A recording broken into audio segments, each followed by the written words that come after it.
Have another dream that Anthony Hudson will be Michigan's 8th district's next congressman. Well, that is not the voice of Dr. Martin Luther King Jr., but an AI deepfake. And the Republican congressional candidate that posted it is now under fire. That's right. Our David Sackrader joining us in studio this evening. So, David, first of all, how did this even happen?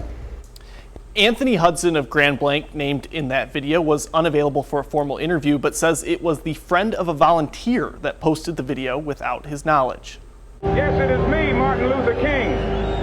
I came back from the dead to say something. That something? An endorsement for 8th District Republican congressional candidate Anthony Hudson. The TikTok, which went viral over the weekend, runs just 24 seconds long and features little more than that. Okay, now I am going back to where I came from. Goodbye.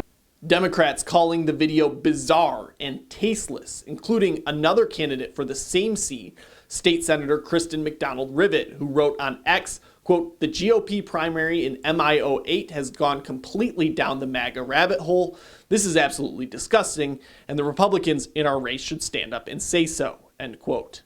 Neither Paul Young or Mary Draves, who are running against Hudson for the Republican nomination, have released any statements to this point.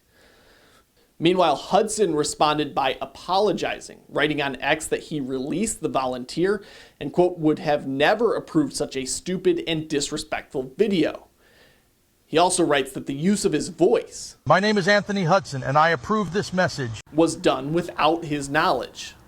But then 5 hours later, Hudson walked the statement back, writing, quote, "I decided to not only keep my campaign staffer, but also give him a raise, as I believe MLK would be disgusted at the complete suffering of Flint, Michigan residents under the current administration's watch," end quote.